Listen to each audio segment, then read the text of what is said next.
A grubber kick did it, a spur into action for those closest to chase and hunt down the ball. And he really wasn't feeling in the mood, but he found himself a foot away. Oh, buggery. He stuck a toe out, token effort, got on his foot a bit of mud, and the shorts he wore were flapping and they nearly took off. In a minute, dinner time. Indoors, some pud. A good sit down, and the chance for the hair to reorientate itself. Get out of this wind, hunt down the brush. That was the idea, anyhow.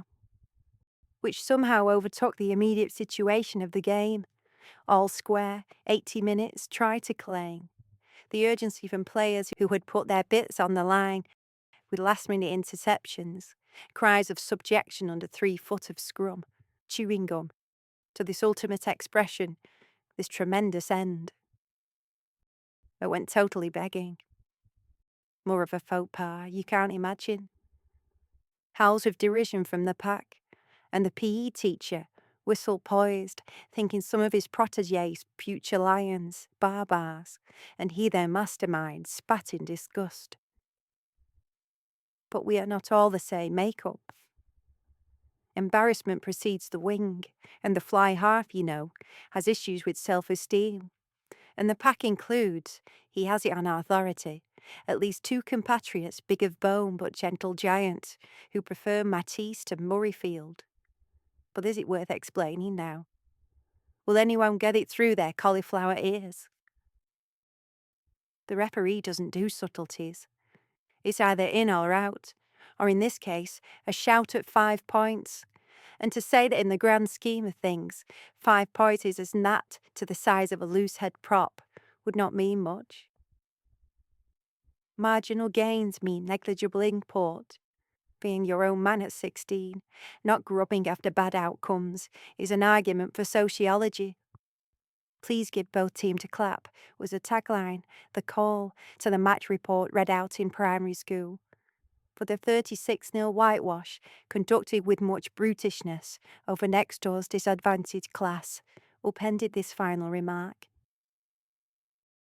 The start gap opened, performed with clinical efficiency, a surgeon's scalpel, over poor unfortunate secondary moderns by the grammar school lot. Didn't matter after all, in the words of the Church of England headmistress, who couldn't hide her distaste, one sensed, over silly boys' games. So he was influenced, as others, by her face. Her sniff of really can't be bothered, and the paring of the fingernails. The masquerade of sport, performing role of war by other means, dispersed these masculine tendencies, gave them safe harbour.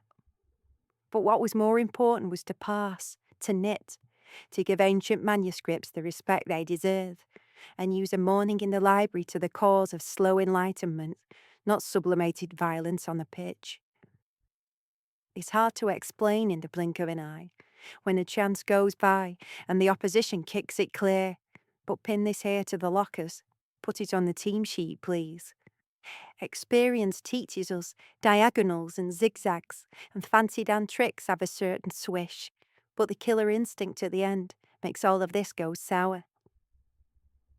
Savage brutishness, I append, as Miss did, should swerve to call for love for the tyro, the greenhorn who opts out of the dive by the line, and generously gives wide berth to the triumph. Philosophical it is to exist without the hope of meaning, and to win is as good as shoveling shit. That is, there's always more of where that came from, and it's demeaning. Treat life lightly, go easy, play. Don't take it all so seriously, compadre. Have your steak and kidney pie and peas and chips, and forget the energy drinks. If you want my opinion, when the ball comes, throw it away. Beefcakes with protein shakes. Cauliflower ears, meat butterfingers.